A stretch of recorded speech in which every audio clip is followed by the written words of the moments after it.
네, 안녕하십니까. 웨스트악 마켓 인사이트 시간입니다. 오늘의 제목은 인플레이션의 범위는, 그래서 인플레이션에 대한 내용입니다. 어제 PC가 발표가 됐는데, 최근에 좀 우려스럽죠?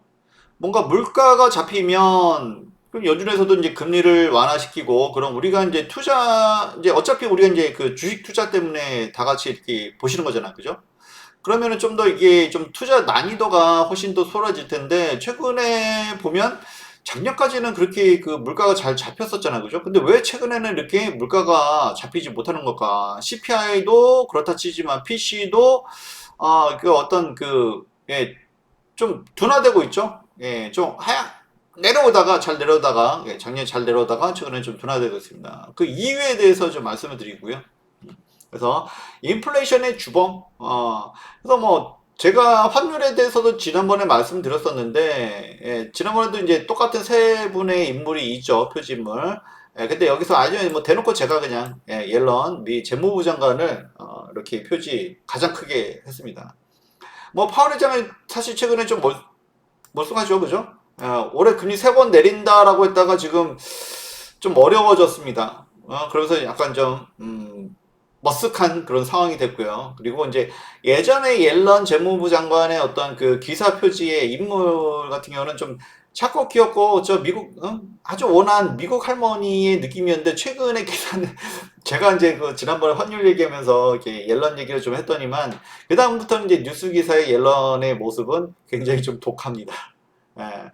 뭐 바이든 행정부가 그렇게 뭐 아무나 재무부 장관을 그 미국의 대통령 미국의 재무부 장관이잖아 그죠?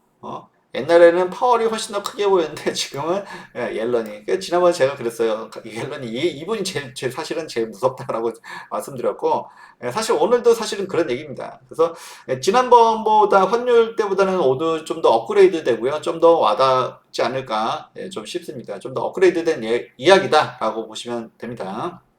그래서 당연히 인플레이션이 이제 많은 영향을 주잖아요. 그죠? 당연히 우리는 미국 시장도 미국 시장이지만 한국 시장에 대해서 좀 더 과연 그 인플레이션의 영향과 우리가 이럴 때 이 좀 투자 난이도가 어렵습니다. 이럴 때 도대체 어떻게 대처를 해야 될까요? 이제 이런 문제에 대해서 오늘 말씀을 드리도록 하겠습니다. 보시면 도움이 당연히 되겠죠. 네. 네, 본 영상은 시황 선생 저 반지역 대표의 시장에 대한 통찰에 대한 내용이며 주식 매수 매도를 의도하는 것은 아닙니다. 주식 매매는 본인 판단에 오심을 알려드립니다. 다 알고 계시죠? 방송 시작합니다. 네, 이거 지난번 이제 마켓 인사이트인데 환율에 대해서 말씀드렸죠. 예, 그때는 이제 보통 이제 옐런의 어떤 그 기사의 어떤 사진들은 이번에서 보라색 되게 좋아요, 그죠? 예. 근데 어쨌든 간에 이렇게 온화해요. 좀 온화한 좀 미국 할머니예요. 그죠? 너무 온화해요. 귀엽기까지 한 그런 모습인데 근데 최근에 기사 모습 보면 이렇게 독합니다. 그죠? 제가 이제 이때 가장 무서운 사람이 이 사람이다라고 해서 그런지 모르겠는데 뭔가 좀 이렇게 좀 뉴스 기사에서도 이렇게 사진의 모습이 워낙 다릅니다. 그래서 바이든 대통령이 뭐 큰 소리만 쳤지 뭐 좀 별거 아닌 것 같은 느낌이 좀 들기도 하고요. 네, 죄송합니다만. 네, 하여튼 뭐 가장 무섭다. 그죠? 왜 이분을 그죠? 민주당 정부에서는 이렇게 중용을 이렇게 하는지. 오바마 때는 파월 의장 전에 연준 의장이었었고요. 지금은 재무부 장관입니다. 아무나 이 자리에 앉히진 않겠죠. 예, 예. 가장 핵심이다, 그죠? 가장 브레인이다라고 할 수가 있습니다. 보기하고는 다릅니다. 그죠? 그래서 어쨌든 간에 목요일날 4월 25일인데요. 일단 GDP가 속보치가 발표가 됐는데 예상보다 사실은 이게 너무 잘 나올까봐 이번에도 걱정이었거든요. 그죠? 작년에 뭐 3%대에서 그래도 이번에 2.5 정도는 예상을 했는데 1.6%였습니다. 이거 사실은 이제 미국의 경기가 안 좋으면은 그러면 경기 침체면은 물론 좋을 수도 있고 안 좋을 수도 있고 근데 어쨌든 금리가 빨리 인하되는 거 아니야? 그래서 좀 기대감을 좀 가질 수도 있는 수치였습니다. 근데 이제 어제 사실은 이제 옐런 재무장관이 뭐라고 했냐면 이게 속보시잖아요, 속보치, 그렇죠? 이제 이게 좀 더 올라갈 수 있다 이런 얘기를 했다라고 합니다. 그건 좀 더 두고 봐야 될 것 같고요. 어쨌든 뭐 미국이 아무리 1.6이 그대로 나온다고 하더라도 경기 침체까지는 아니겠죠. 네. 그리고 또 좀, 이거는 되게 안 좋은 거였었죠. 예, 목요일인데, 이렇게 미국의 1분기 PC, 1분기 PC가 물론 이것도 속보치긴 합니다만, 3%, 그리고 이제 예상치도 좀 높았어요. 이제 거기다 3%, 3.1. 이것 때문에 사실은 이제 시장이 좀 놀랬죠. 그죠? 그래서 그동안 PC는 그래도 2%대였잖아요. 그죠? 이제 분기 PC긴 하지만은 3%고 예상보다 높았다. 최근엔 좀 더 물가가 잡히지 않는다라는 의미가 되겠죠. 네, 아무리 속보치라도. 그래서 요것 때문에 시장이 좀 불안했습니다. 예, 그러더니만, 예, 아무래도 이제 그 전날, 목요일 날, 그 1분기 PC가 이렇게 3%가 나오니까 시장이 좀 겁을 많이 냈어요. 그죠? 그래서 이제 어제, 이게 금요일인데, 예, 개인 소비 지출 PC가 발표됐습니다. 그래서, 물론 예상치보다 높긴 했는데, 그래도 이 정도도 좀 다행이다라는 어떤 그런 흐름이었지 않나, 그죠? 예, 전날 예방주사를 너무 세게 받았기 때문에, 그죠? 오히려 다행이다.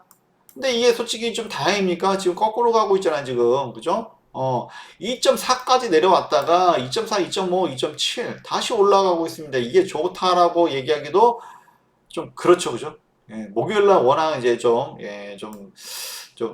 안 좋은 숫자가 나와서 예, 그나마 다행이다라는 거지 이 자체가 좋은 게 아닙니다. 예, 이런 걸 봤을 때는 이거 물가가 잡히는 듯 하다가 오히려 지금 거꾸로 가고 있네라고 할 수가 있고요. 예, 그 이유가 무엇일까? 이제 오늘 사실 그 핵심 주제는 그 내용이고요. 예, 그런 데서도, 예, 그렇게 되면 이제 시장의 어떤 투자 난이도가 올라가는데, 그런 데서도 우리가 살아남기 위해서 어떻게 대처를 해야 될까? 예, 이런 아주 중요한 내용이죠. 예, 아주 중요한 내용입니다. 안 중요할 수가 없어요. 예, 그래서 어쨌든 간에, 지금 뭐, 최근에 유가가 올랐기 때문에, 일단은 헤드라인은 유가가 올랐기 때문에 또 하나의 이유가 됩니다. 예, 당연히 이유가 되겠죠. 그것도 한번 좀 짚어보고요. 근데 우리가 어쨌든 연준이 금리 정책을 할 때 있어서 가장 핵심으로 보는 게 코어 PC잖아, 그죠? 그래서 코어 PC를 요번에 예상치가 원래 2.6이었단 말이에요. 그래서 이대로 나오면 진짜 시장이 좀 더 우리가 좀 수월하게 가겠구나. 이렇게 말씀을 드렸고요, 지난주에. 근데 이제 이게 그냥 2.8이에요. 그죠? 예, 원래 이제 지난달이 이제 수정이 돼서 2.9였고요. 그렇죠? 예, 지지난달이 2.9, 2.8, 2.8 이렇게 되는 겁니다. 그래서 2.8대까지, 2점 후반대까지는 잘 내려왔는데 여기서 좀 정체라는 거죠. 그래서 그냥 헤드라인은 유가가 올라서라고 하면 되는데 얘가 정체예요. 그죠? 얘가 좀 더 내려와 줘야 좀 연준도 좀 더 금리 인하를 좀 더 빨리 할 수 있는데 이게 정체입니다. 이러면 우리가 좀 시장이 좀 부담을 가질 수밖에 없는 상황이고요. 도대체 이유가 뭐냐?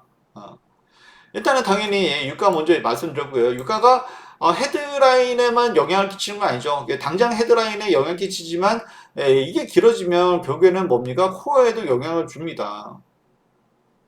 당연히 우리나라 물가도 생각해보면 알 수 있어요. 그렇죠? 유가가 올라가면 기본적으로 여러분들 당연히 물가도 조금씩 다 올라가잖아. 그죠? 결국에는 그렇게 되잖아. 그죠? 유가가 올라서 당장 올라가는 거는 뭐 기름값은 당연히 휘발유 값은 올라가지만 그 밖에 다른 것들도 조금씩 반영이 됩니다. 결과적으로는 언젠가는 반영이 돼요. 그렇지만 좀 유가 요거는 좀 다행인 것이 이제 일단은 뭐 제가 최근에 지난주에도 마켓 사이트에서도 말씀드렸지만 이란하고 이스라엘이 전면전을 할 가능성이 극히 희박합니다. 물론 하마스라든지 또는 헤즈볼라 이건 사실은 뭐 국지전이잖아요, 그죠? 이것은 계속 그럴 수밖에 없어요, 그죠? 팔레스타인 땅이라고 하는 이제 근본적인 문제가 있기 때문에 뭐 그거는 지속이 될 수 있으나 가장 큰 문제는 이란과 이스라엘의 문제죠. 이제 그거는 거의 완화가 되었다라고 보면 되고 어쨌든 간에 유가가 그래서 뭐 이렇게 치솟는 거는 어느 정도 이제 멈췄습니다. 그 부분은 좀 다행이라고 할 수가 있고요. 일단 뭐 유가에 대해서 뭐 또 필요한 때가 되면 또 얘기를 드리겠습니다만 지금은 어느 정도 그래도 완화되고 있다는 부분 그렇게 보시면 일단 좋을 것 같고요. 첫 번째 최근에 인플레이션 이유였고요. 그리고 이제 근본적인 게 이겁니다. 그죠? 통화량 M2 보통 M2라고 하죠. 그런 통화는 당연히 현금이고요. 그죠? M1은 보통 현금에다가 바로 꺼내 쓸 수 있는 예금. 그리고 보통 우리가 이제 통화량이라고 하면 경제에서 M2를 말하는데 여기는 뭐 국채라든지 그 정기적금 이런 것도 그렇죠? 예. 좀 시간은 걸려도 꺼내 쓸 수 있는 것을 보통 M2라고 합니다. 그래서 이게 가장 중요한데 10년간 미국의 그렇죠? 통화량을 보면 M2를 보면 인플레이션에 따라서 완만하게 올라왔어요. 그죠? 근데 이게 20년도 이게 뭡니까? 코로나죠, 코로나. 그죠? 이때 급격히 늘어납니다. 그죠? 그때 기억하시는 분들은 아시겠지만 대처가 잘 안 됐어요. 그죠? 특히 미국이 대처가 안 됐습니다. 나라가 커서 그런 것도 있는데 뭐 이거에 대한 대응이 뭐 우리나라도 그렇고 뭐 미국도 그렇고 뭐 이거는 거의 뭐 초유의 일이었기 때문에 뭐 경제 겨를이 없었죠. 그런 거 신경 쓸 겨를이 없었고 결국에는 당시 현금을 살포합니다. 달러를 찍어서 현금을 살포했어요. 그러니까 통화량이 엄청 늘었어요. 그죠? 그래서 제가 이제 뭐 트럼프 대통령이 뭐 잘한 것도 있겠지만 솔직히 잘못한 게 많이 더 보여요. 솔직히 말하면 이런 부분도 너무 달러를 많이 찍어냈기 때문에 통화량이 증가됐습니다. 물론 뭐 그 다음에 바이든이 됐어도 한동안 더 늘긴 했습니다만 이때 또 파월이 또 바로 대응을 못했죠. 그 부분도 많이 아쉬웠고요. 그렇죠? 인플레이션이 일시적인 현상이라고 그 당시 얘기했습니다. 그렇죠? 물론 최근까지 그래도 처음에 욕을 많이 먹었지만 그래도 인플레이션 어느 정도 잡아서 최근에 큰 소리를 좀 치려고 했는데 그랬는데 그죠? 그 금리를 올리고 그 다음에 QT 그죠? 긴축을 하면서 통화량이 좀 어느 정도 줄었어요. 근데 이때 워낙 많이 늘었기 때문에 그래서 좀 줄긴 줄었어도 이게 사실 뭐 이거 늘은 거에 비해서는 많이 줄은 건 아니죠. 그죠? 근데 이제 요거는 이제 10년간이고요. 그 다음에 1년간을 보면 많이 좀 줄였습니다. 통화량을 많이 줄였어요. 근데 작년 말부터 그죠? 인플레이션이 어느 정도 잡히니까 통화량이 또 늘어납니다. 지금. 응? 이것을 뒤에서 조율하는 게 누구겠습니까? 옐런이죠. 통화량을 줄인다고 했는데 물론 여기에는 이유는 있죠. 우크라이나도 문제지만 이스라엘 하마스 때문에 그죠? 이거 뭐 11월, 12월 이게 10월 달에 그 벌어졌잖아. 그죠? 그러니까 아니 예상치 못한 일 때문에 재정 부담이 좀 늘어나는 거예요. 그러고 그리고 지난달 그 3월에 지금 통화량은 더 많이 늘었잖아요. 그죠? 이러니까 인플레이션이 잡힐 수가 없었던 거죠. 그죠? 유가도 유가지만 통화량은 지금 늘어났잖아요. 지금. 응? 물론 이거 잘했다 잘못했다 얘기가 아니라 왜 지금 이제 그 인플레이션이 최근에 안 잡혔는지 이제 그 얘기를 하는 거예요. 그렇죠? 통화량을 줄이면 당연히 물가만 인플레이션만 그러니까 여태까지 목표는 인플레이션 잡는 거였어요. 인플레이션 잡으려고 하니까 맘 먹고 잡으니까 잡잖아. 그죠? 근데 2% 내려오니까 다시 통화량 늘립니다. 물론 이스라엘 이제 이거 하마스 그죠?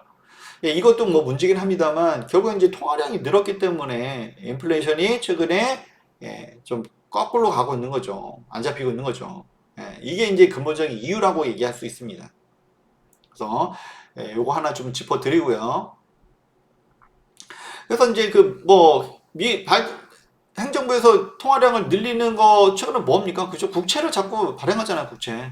그러니까 이제 국채를 자꾸 찍어내니까 결국에는 국채 가격은 내려가고 국채금리는 올라가고 이게 국채금리가 결국에는 이제 우리 시중금리에도 영향을 끼치는 거죠.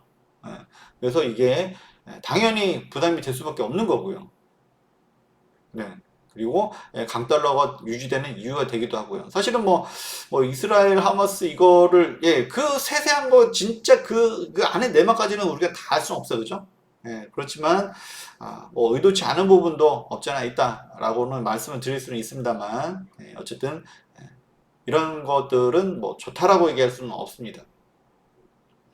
그래서 어쨌든 요약해드리면 통화량이 증가된 이유가 뭐냐, 그죠? 결국 이것 때문에 인플레이션이 안 잡히고 있는 이유가 되는데 통화량이 줄었다가 이제 늘고 있잖아요, 그죠? 근데 역시나 바이든은 트럼프 못지않게 경기 부양을 위해서 자꾸 이제 자꾸 찍어내려고 하죠.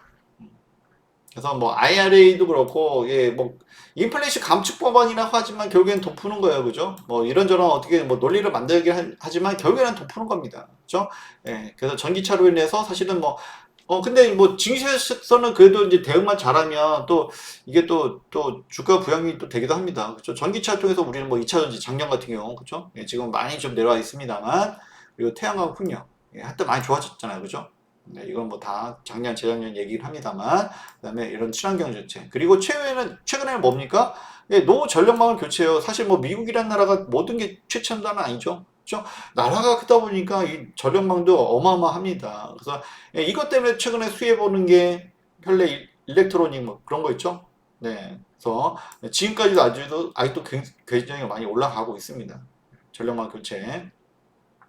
이게 사실 어떻게 보면 다 돈 푸는 거잖아요.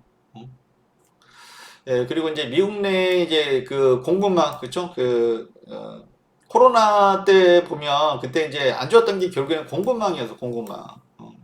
그렇기 때문에 미국이라는 나라가 워낙 크기도 하지만 이 안에다 저라 이제 바이든 행정부의 이제 기조가 이거잖아요. 그죠? 그래서 칩스법을 통해 가지고 예, 반도체 공장을 미국에다 지어라. 그죠?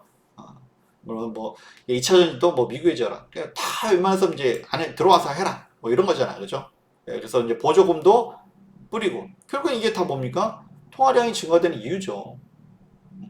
그리고 이제 또 이제 이스라엘하고 우크라이나 이제 물론 이 전쟁이라고 하는 건 그냥 나는 게 아니죠. 그 내막까지는 우리가 정확히 알 수는 없습니다. 그렇죠? 예, 예. 뭐 외교 1급 기밀 중에서도 특급 막 그런 거겠죠. 어쨌든 간에 예, 이스라엘, 우크라이나 요거 이제 물자 지원하는데 대부분 뭡니까?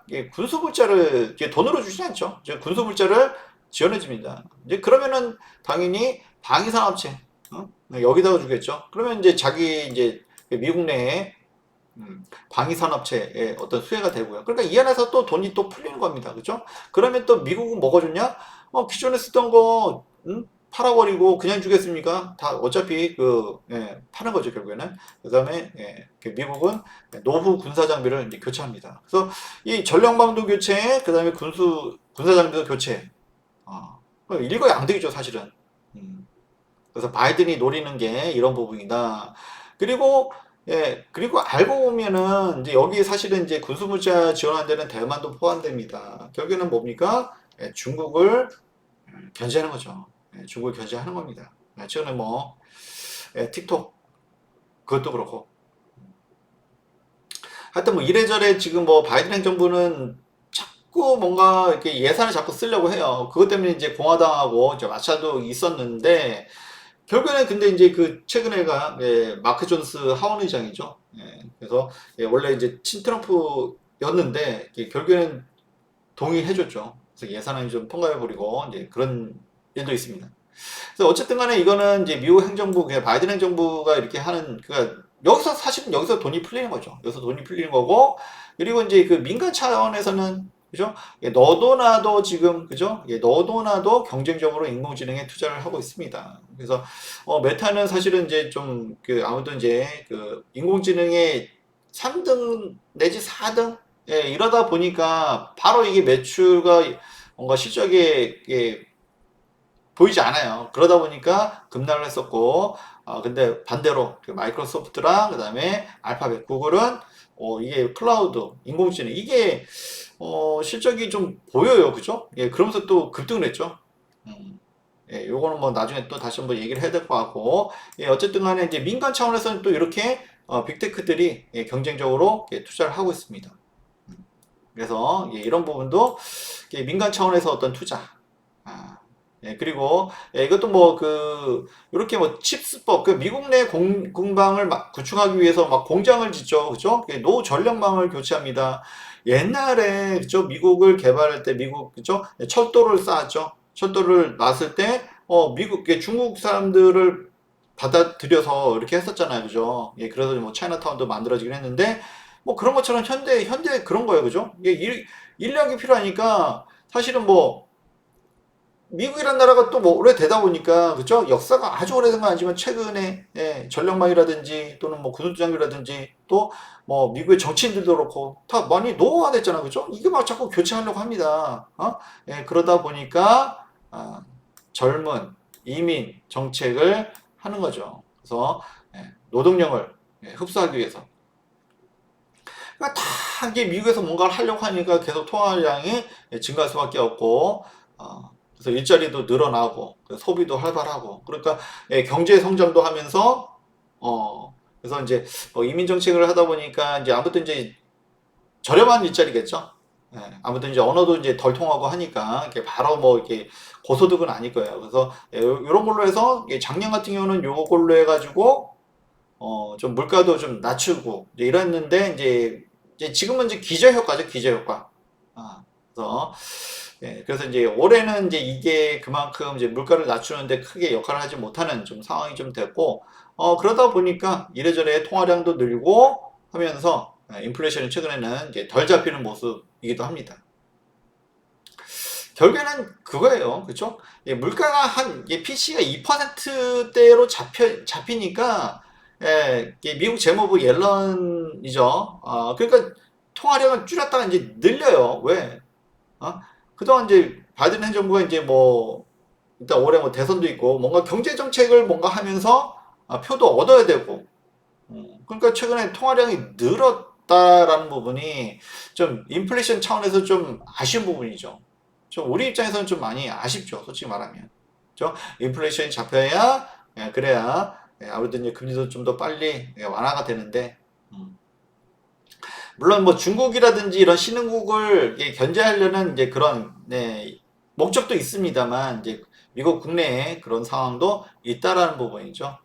어쨌든 경제적 어떤 성과를 위해서 통화량을 최근에 늘렸다라는 부분, M2 통화량, 이게 결정적인 최근에 인플레이션이 다시 올라가는 이유라고 할 수가 있습니다. 그래서 어쨌든 간에 뭐 이건 4월 24일이면 최근이죠. 우크라이나, 이스라엘. 원래 이제 이스라엘은 제가 말씀드렸지만 이거는 뭐 바이든이 됐든 트럼프가 됐든 공화당이 됐든 민주당이 됐든 누구든지 대권을 잡기 위해서는 이스라엘과 유대인과 척을 져서는 절대 대통령이 될 수가 없습니다. 그거는 뭐 제가 여러 번 말씀을 드렸고, 그래서 이스라엘에 지원을 하는 것에 대해서는 이의가 없어요. 근데 이제 우크라이나, 원래 이제 공화당에서는 트럼프는 원래 반대를 했었거든요. 근데 최근에 좀 돌아섰죠. 그래서 이유는 좀 더 면밀히 봐야겠지만, 어쨌든 간에 우크라이나, 이스라엘, 그리고 포함해서 또 대만도 여기 뭐 11조, 130조 원 중에서 11조. 아직은 많지는 않지만, 왜? 아직 뭐 중국과 군사적 충돌이 있는 건 아니기 때문에. 그렇지만 중국도 잠재적인 어쨌든 적으로 뭐 지금 솔직히 뭐 대놓고 그러고 있죠, 그죠? 지금 뭐 경제로 충돌하고 있지만 이런 부분도 감안하고 있다라는 것이 미국 행정부의 입장이고, 근데 이게 어느 정도는 이제 뭐 바이든이든 그러니까 이제 민주당이든 공화당이든 공감대가 좀 통하는 것 같아요. 우크라이나에 대해서 서로 이견이 있었습니다만 최근에 이제 트럼프도 좀 반대로 돌아선 것 같고요. 그것도 뭐 필요하면 나중에 다시 한번 또 보도록 하겠습니다. 그래서 이제 이런 인플레이션이 좀 2% PC가 2%까지 잘 잡히다가 최근에 좀 잡히지 않아서 좀 많이 아쉽죠, 그죠? 그래서 인플레이션. 그래서 이제 결국에는 이제 M2 통화량의 증가 때문인데, 그러면 이제 이걸로 인해서 이제 어떤 시장 상황이 어떻고, 그리고 우리는 어떻게 대처해야 될까? 사실 이게 가장 또 중요한 핵심이겠죠. 또 보도록 하겠습니다. 일단은 이게 안 좋은 이유는 뭡니까? 페드워치를 보면 결국에는 금리가 그죠? 원래 한 6월에는 좀 이제는 내린다, 그죠? 이 기대를 했다가 지금도 이거 완전히 또 밀렸잖아요, 지금, 그죠? 통화량은 늘려. 그러니까 미국의 경제 성장하고 그죠? 대선을 위해서는 경제 성장을 해야겠죠, 그죠? 이제 이거랑 그러고 이제 인플레이션하고 이 여기서 줄다리기를 하는 거죠. 이 줄다리기를 누가 하겠습니까? 옐런이 하는 거죠, 그죠? 그래서 작년에 그렇게 긴축을 통해 가지고 물가를 잘 잡았는데 2% 내려오니까 이게 뭐 인플레이션 뉴 노멀이야? 뭐 3%까지 용인한 거 아니야? 이런 생각까지 들고요. 그랬더니 어쨌든 간에 파월 연준 의장은 이제 좀 난처해져, 그죠? 아니 올해 3번 내린다고 저기 뭐 했는데 점도표에 의하면, 근데 지금은 좀 머쓱한 거죠, 그죠? 그래서 페드워치에 의하면 뭐 9월, 그래서 9월에 한 번 정도 내리는 걸로, 그죠? 그래서 지금 PC가 이제 또 이제 1분기 PC가 뭐 3%가 나오다 보니까 그래서 이제 이것도 두 번에서 또 한 번으로 또 줄었어요, 지금. 그러니까 결국에는 예, 투자 난이도가 이게 좀은 더 올라갈 수밖에 없는 거고요. 물론 이런 상황에서 예, 가는 거는 더 가고, 그죠? 예, 못 가는 건 더 못 가고, 뭐 이런 상황이 벌어지긴 합니다만, 그래서 우리가 그런 걸 잘 대처를 해야겠죠, 그죠? 어. 그래서 어쨌든 간에 이렇게 금리가 안 잡히면 결국에는 달러 환율이 안 좋잖아, 그죠? 예, 이게 왜 안 좋습니까, 이게? 예, 결국에는 달러 환율이 너무 고환율이면, 어? 물론 수출할 때는 좋아요. 그래서 뭐 수출주를 보자고 지난번에도 말씀드렸고, 근데 수입할 때 어떻습니까? 수입할 때 우리가 비싸게 들어와야 돼요. 보통 뭐 달러로 다 표시되잖아, 그죠? 예, 그러니까 이제 국내 물가가 안 내려가는 이유가 됩니다. 결국에는 이 미국의 강달러를 유지하는 이유는 물론 그들도 속사정은 다 있어요, 그죠? 그렇지만 우리한테는 이 강달러 자체가 물가 상승의 이유가 돼요. 결국에는 그들은 강달러를 유지하면서 인플레이션을 수출하는 겁니다. 그래서 한국은 그나마 나아요. 그죠? 그래서 1,400원까지 올라갔다가 조금 내려왔죠. 예, 최근에 한국은 그래도 달러를 좀 벌어요. 왜? 수출이 반도체가, 자동차가 또는 조선이 좋으니까. 그래서 달러를 그래도 좀 이렇게 들어오니까 한국은 그래도 좀 사정이 나은 겁니다. 그래도 예, 전체적인 이제 국가 경제 규모에 있어서는 그래도 올해 수출이 살아나고 있어서 예, 한국은 그나마 나은 거예요. 근데 지금 제일 문제는 사실은 N입니다. N. 일본이에요. 그죠? 야, 엔저가 이렇게 심했어? 하면서 이제 뭐 룰루랄라 일본에 예, 예, 놀러 가신 분들 계신 것 같은데 이게 경제적으로 봤을 땐 굉장히 이거 우려스러운 일입니다. 이거. 예. 이게 어느 정도 엔저도 어느 정도 해야 되는데 좀 이렇게 심하면 그쵸? 달러당 150엔을 넘어가는 거는 네, 이게 좀 우려스러운 일이고요. 그죠? 그래서 뭐 일본이 금리를 올려야 되나? 일본이 물론 예전만 못하다고 하지만 또 경제 규모가 사이즈가 이렇게 작진 않아요. 그러니까 이것에 대한 영향도 작진 않을 겁니다. 이렇게 만약에 필요하면 또 이것도 다시 얘기를 해야 되는데 어쨌든 간에 원화도 그렇지만 엔이 사실 더 문제긴 합니다. 네. 어쨌든 이거는 다음에 한번 또 짚어보고요. 어쨌든 간에 예, N이 이렇게 올라가도 결국에는 미국도 토요타라든지 자동차가 좋잖아요. 그죠? 수출. 예, 수출은 잘 되잖아요. 그러니까 일본도 수출주는 좋아요. 그렇기 때문에 예, 일본 증시도 올랐던 건데 그러면 이제 뭐 거기만 좋아요? 현대차는. 그죠? 음. 제가 뭐 현대차는 뭐 다른 이유도 있습니다만 이거는 뭐 나중에 다시 한번 영상을 만들어 보든지 할 거고요.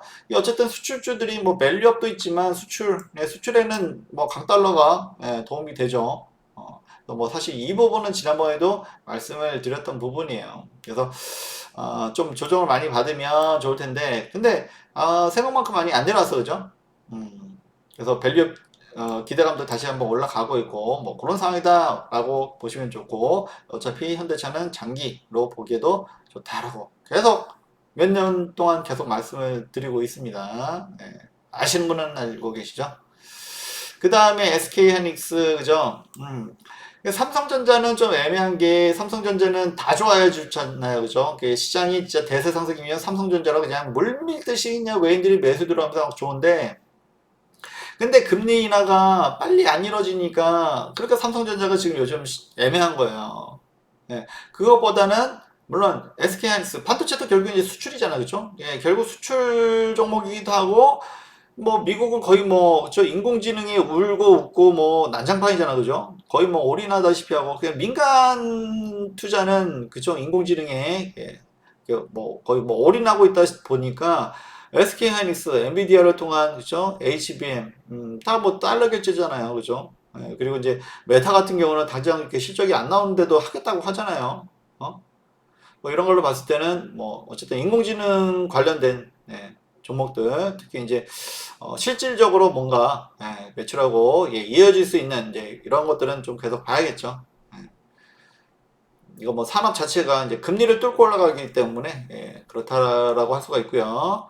그리고 아까도 말씀드렸다시피 미국의 지금은 진짜 그 노후화된 전력망 교체 이것 때문에 이제 수요가 어마어마하잖아요. 변압기라든지 전력기기 이런 것들. 그래서 H 현대 일렉트릭 와 어마어마합니다. 그죠? 어마어마합니다. 그래서 작년 말부터 계속 올랐어 계속. 어, 예, 물론 최근에 좀 뭐 변동성도 좀, 예, 좀 커지고는 있습니다만, 그래서 HD 현대 일렉트릭. 그래서 이거는 뭐 시장 자체가 이렇게 올라갈 수밖에 없었고요, 그죠? 그래서 이게 물론 많이 올랐다 싶은데 또 계속 오르고 있습니다. 그래서 뭐 지금 뭐 제가 이거 들어가라는 얘기는 아닌데, 예, 시장 상황을 말씀드리기 때문에 말씀을 드린 거고요. 그래서 대신에 HD 현대 트릭이 이게 많이 올랐기 때문에 또 실적도 그만큼 또 나아주기 때문에 더 갈 수도 있습니다만, 예, 어쨌든 간에 제가 말씀드렸던 건 LS 일렉트릭이었죠. 그래서 원래 LS 그룹이 LS 머트리얼즈가 이제 그 IPO 상장하면서 한번 수급이 꼬였었어요. 수급이 꼬였어. 그래서 올라가다가 이제 눌리고 수급이 한번 꼬이면 몇 달 걸리죠? 한두 달 보통 걸리죠? 예, 그래서 예, 이때 이제 HD 현대 일렉트릭은 이제 작년부터 계속 올랐는데 LS 일렉트릭은 이제 최근에 올라온 거거든요. 그죠? 2월 말, 3월 초. 그래서 이때 제가 말씀드린 겁니다. 근데 이때 이후로도 이때 7만 원대인데 뭐 지금 그죠? 거의 10만 원 또 올랐어요. 예, 굉장한 변동성입니다. 사실은 뭐 이게 좋다는 건 알겠는데 그쵸 미국의 이제 전력기기를 이제 그 이게 뭐 옛날에 미국의 철도 깔듯이 그렇게 하는 거예요 그죠 그 노후화된 것을 다 교체하려니까 그만큼 변압기라든지 수요가 엄청나게 많은 거고요 그 다음에 뭐 인공지능을 위해서도 그렇고 이런 것들 노후화된 시설들을 교체하는 거 그러다 보니까 네 당연히 뭐 전선 뭐 이게 대원전선은 이제 뭐 2,000원대다 보니까 변동성이 크죠. 무슨 뭐 테마주처럼.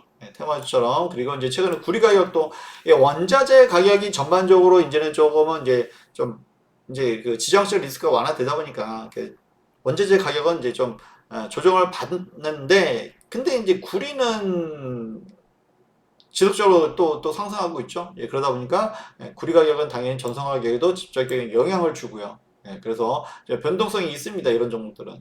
어쨌든 좀 대응이 잘 해야 되는 종목들이고요. 그래서 지금 이거 뭐 대응하기 진짜 쉽진 않다 이거죠. 그죠?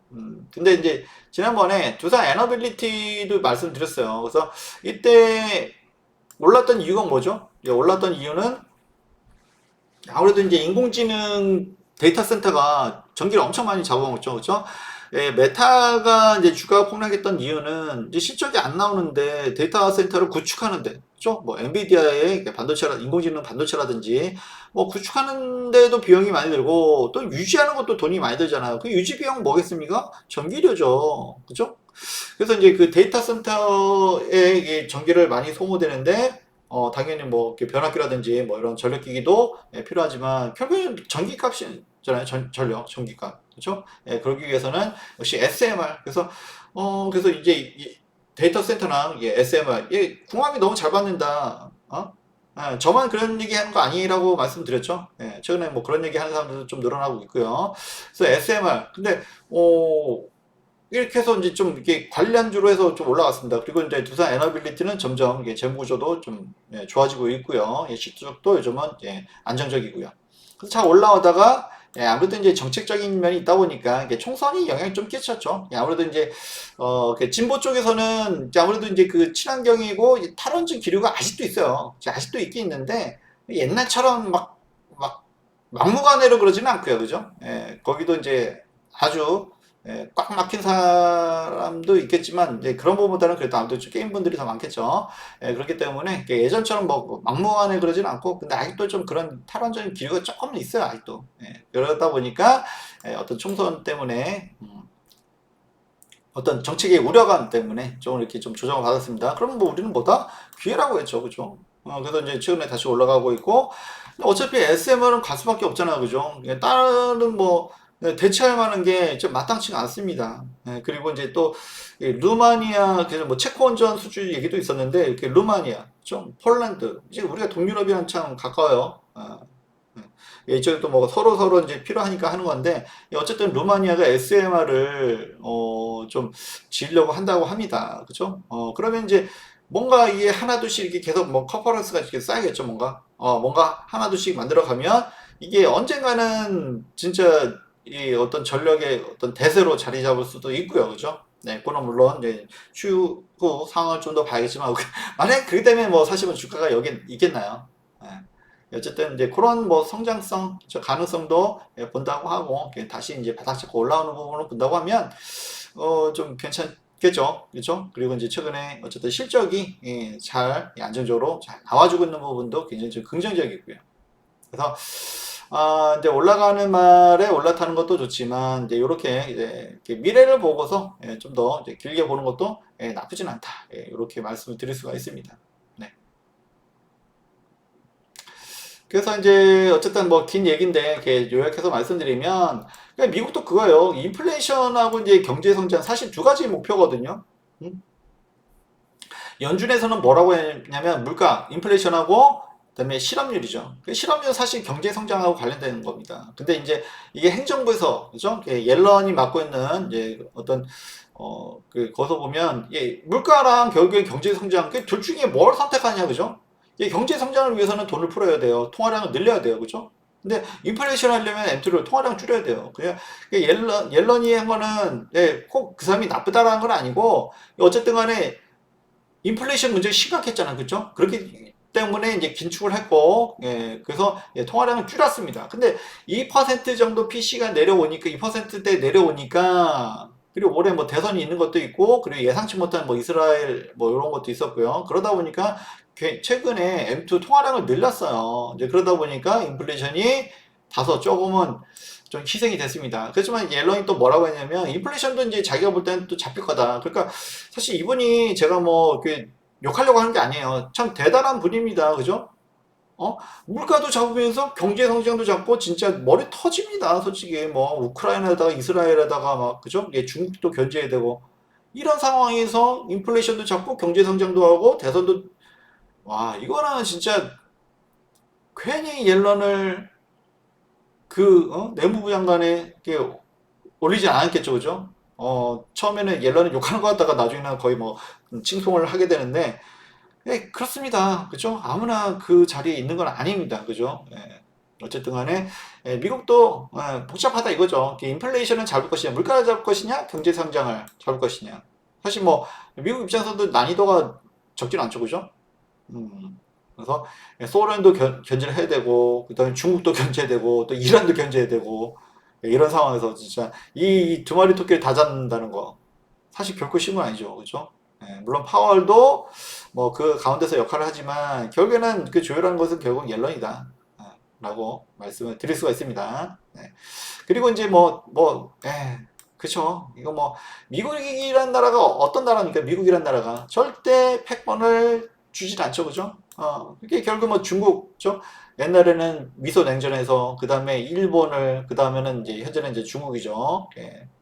절대 패권에 있어서만큼은, 뭐, 국가가, 뭐, 외교에서 잘했다 못했다를 논하기는 좀 어렵죠. 그렇죠? 그래서 현명하게 대처하는 게 가장 좋은 겁니다. 그러니까 우리가 뭐 미국이 뭐 좋을 때도 있고 어떻게 보면 경제적인 면에서 안 좋을 때도 있고 욕하고 싶을 때도 있고 한데 결국에는 우리가 진짜 이겁니다. 알아야 살아남을 수 있다. 진짜 알아야 이 상황을 알아야 그리고 이제 미국이 우리의 동맹이긴 하지만 진짜 우리한테 안 좋은 것도 있어요. 근데 이제 미국의 어떤 입장을 생각해 보면 아 그죠? 어쨌든 이거 마냥 욕할 수도 없고 그죠? 알아야 우리가 이 진짜 투자 난이도가 점점 올라갈 수도 있는 상황인데 여기서 알아야 살아남을 수 있다라고 말씀을 드릴 수가 있습니다. 네. 오늘 영상 도움이 많이 되셨으면 좋겠고요.